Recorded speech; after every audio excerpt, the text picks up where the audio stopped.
नमस्कार दोस्तों, स्वागत है आपका अपने YouTube channel GK and update bye खुशी में। आज के इस वीडियो में हम बात करने वाले हैं आरआरबी ग्रुप डी के 3 दिसंबर को हुए सेकंड शिफ्ट के क्वेश्चंस की। यदि आप चैनल पर नए हैं तो प्लीज़ वीडियो को लाइक एंड चैनल को सब्सक्राइब जरूर करें और वीडियो को अंत तक जरूर देखें। अपना फर्स्ट क्वेश्चन है, वर्ष 2025 में आयोजित खेलो इंडिया यूथ गेम्स के दौरान दिल्ली में कुल कितने खेल आयोजित किए गए? तो वर्ष 2025 में खेलो इंडिया यूथ गेम्स के दौरान दिल्ली में 3 खेल आयोजित किए गए थे। 3 खेल।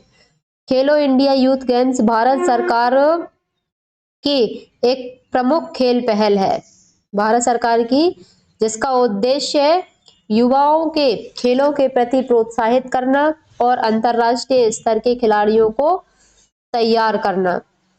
2025 में दिल्ली में आयोजित खेलों के दौरान कुल 3 प्रमुख खेलों की प्रतिस्पर्धाएं शामिल की गई हैं। इन खेलों का चयन खेल मंत्रालय द्वारा इंफ्रास्ट्रक्चर, लोकप्रियता और खिलाड़ियों की भागीदारी को ध्यान में रखते हुए किया जाता है। खेलो इंडिया यूथ गेम्स की शुरुआत कब हुई थी? तो 2018 में इसकी शुरुआत हुई थी। इस खेल आयोजन के माध्यम से देश भर से प्रतिभाशाली खिलाड़ियों की पहचान की जाती है। नेक्स्ट क्वेश्चन है, वर्ष 2025 में आयोजित लिनक्स का कौन सा संस्करण था? तो अपना आंसर है 12वां संस्करण था। लिनक्स भारत और श्रीलंका की नौसेनाओं के बीच एक संयुक्त समुद्री सैन्य अभ्यास है। इसका उद्देश्य क्या था? तो इसका उद्देश्य था समुद्री सुरक्षा प्रशिक्षण और संयुक्त अभियान क्षमता को बढ़ाना और हिंद महासागर क्षेत्र में रणनीतिक सहयोग को मजबूत करना। 2025 में हुआ यह अभ्यास इसका 12वां संस्करण था, जिसमें दोनों देशों ने कई आधुनिक नौसैनिक तकनीकों का अभ्यास किया। लिनक्स पहली बार 2005 में आयोजित किया गया था। इसमें समुद्री गश्ती, पनडुब्बी रोधी अभ्यास और संचार कौशल शामिल होते हैं। नेक्स्ट क्वेश्चन है अपना, मार्च 2025 में आयोजित 6वें बिम्स्टेक शिखर सम्मेलन की मेजबानी किस देश ने की?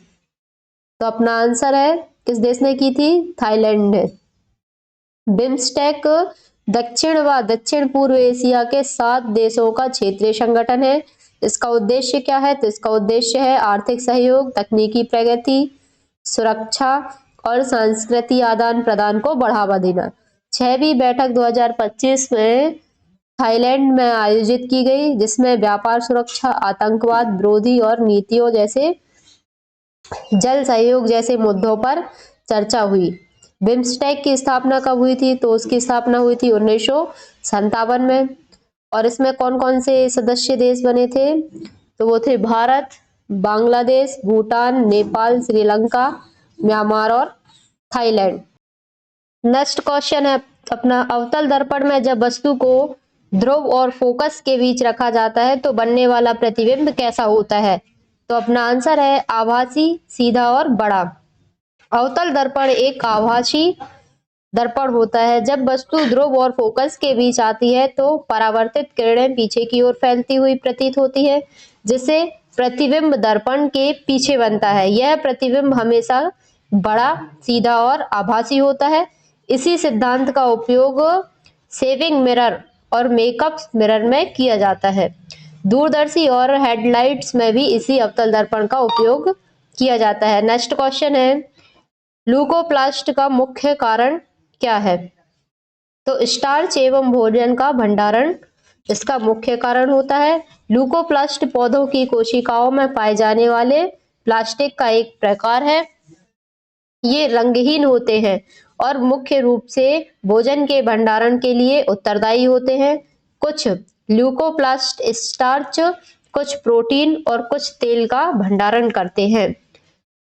अमाइलोप्लास्ट स्टार्च को जमा करता है और एल्यूरोप्लास्ट प्रोटीन को जमा करता है।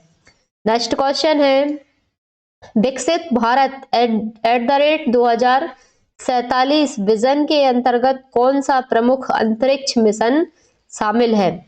तो अपना राइट आंसर होगा गगनयान।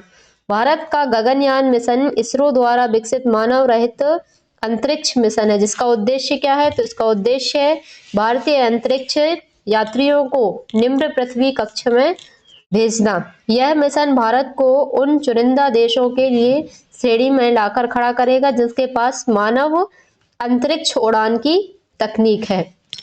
मिशन में गगनयान का नाम अंतरिक्ष कैप्सूल शामिल है और यह इसरो और हेल का संयुक्त प्रोजेक्ट है।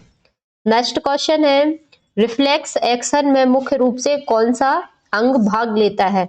तो कौन सा अंग भाग लेता है? मेरुरज्जु।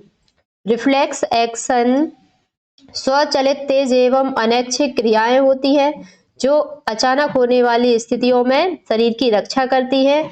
इन क्रियाओं को नियंत्रित करने का कार्य कौन करता है? मेरुरज्जु, जिससे प्रतिक्रिया अत्यंत तेज होती है।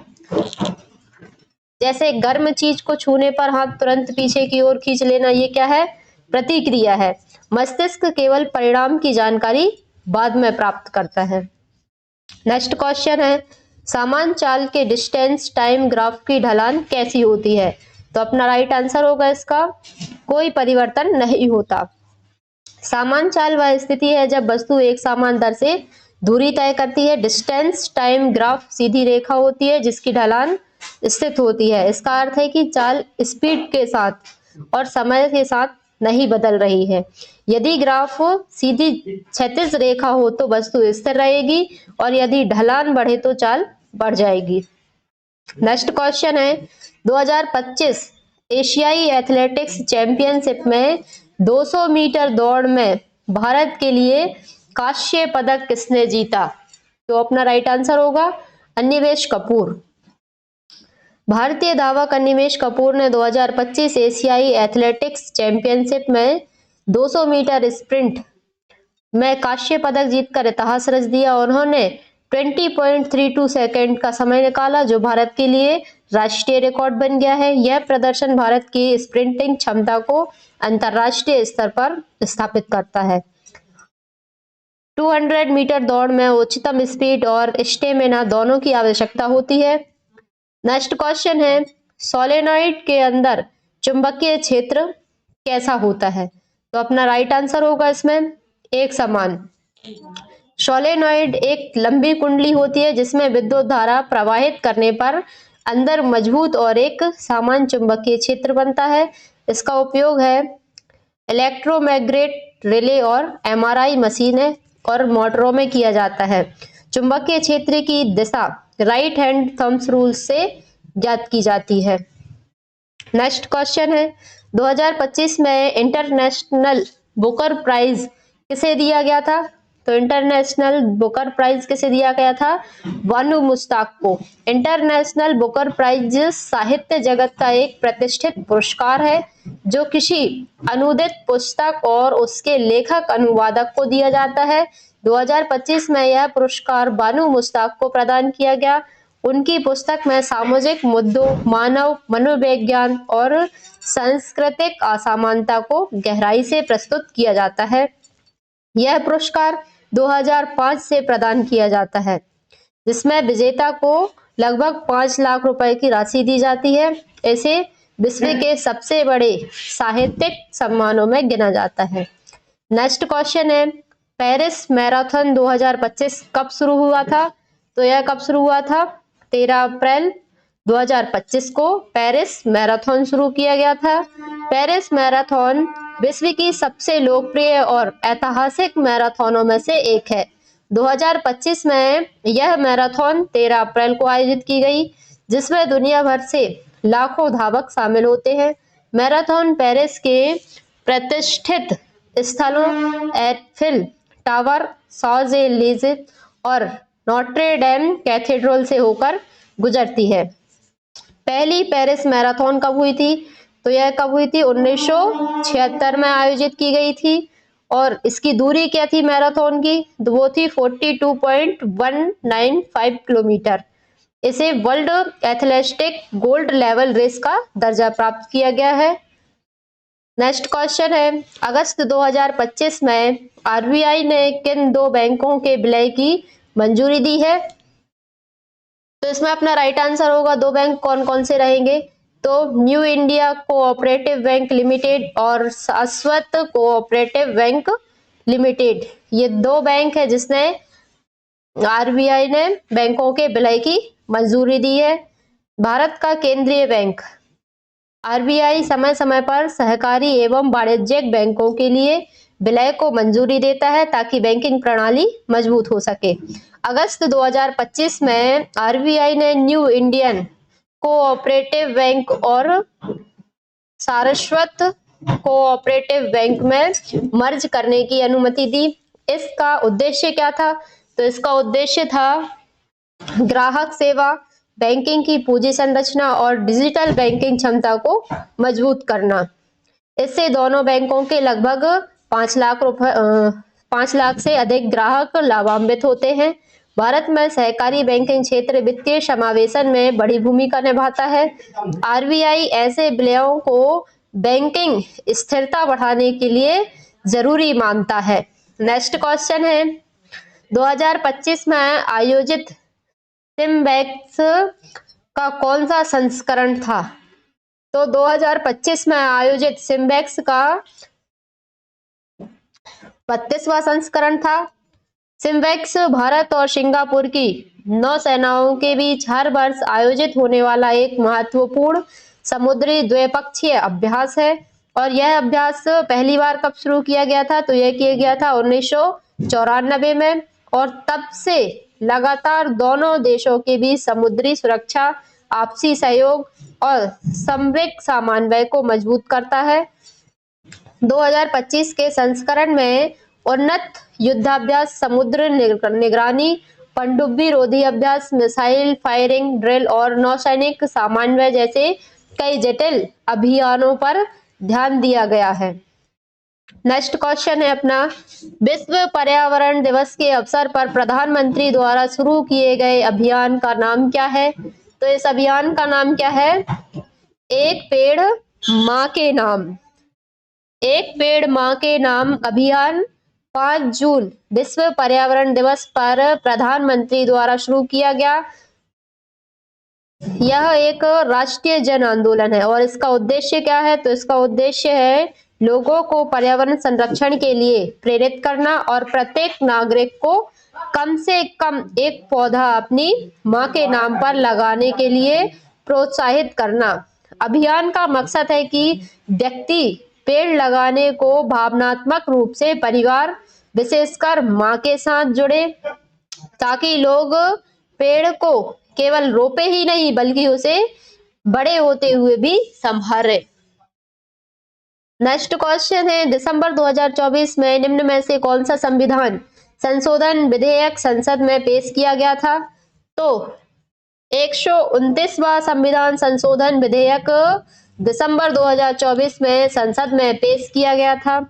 129वां संविधान संशोधन विधेयक दिसंबर 2024 में भारतीय संसद में पेश किया गया। इस विधेयक का मुख्य उद्देश्य अनुसूचित जाति और अनुसूचित जनजाति की सूची से जुड़े कुछ राज्य के वर्गीकरण और संशोधन को अपडेट करना था।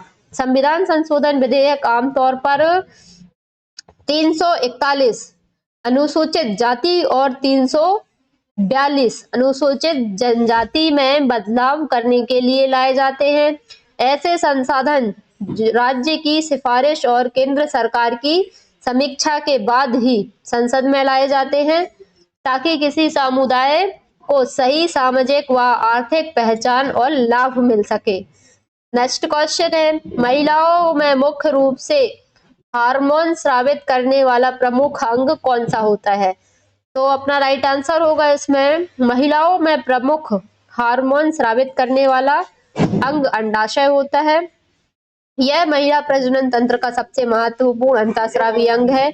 महिलाओं में हार्मोन स्राव का केंद्र अंडाशय है। प्रत्येक महिला में 2 अंडाशय होते हैं जो गर्भाशय के दोनों ओर स्थित रहते हैं। अंडाशय न केवल अंडाणु बनाता है बल्कि यह महिलाओं के शरीर में होने वाले सभी जैविक व शारीरिक परिवर्तन को नियंत्रित करने वाले महत्वपूर्ण हार्मोन भी स्रावित करता है। अंडाशय से 2 मुख्य हार्मोन बनते हैं, एक एस्ट्रोजन और एक प्रोजेस्टेरॉन। तो एस्ट्रोजन स्त्रीत्व के विकास और मासिक धर्म को नियंत्रित करता है और प्रोजेस्टेरॉन गर्भधारण को बनाए रखने में मुख्य भूमिका निभाता है। यदि आप चैनल पर नए हैं तो प्लीज वीडियो को लाइक एंड चैनल को सब्सक्राइब जरूर करें। तो दोस्तों आज के लिए इतना ही। आशा करती हूँ कि आपको यह वीडियो पसंद आई होगी। जुड़े रहिए ऐसे ही और यूजफुल वीडियोस के लिए। जीके एंड अपडेट बाय खुशी के साथ। धन्यवाद।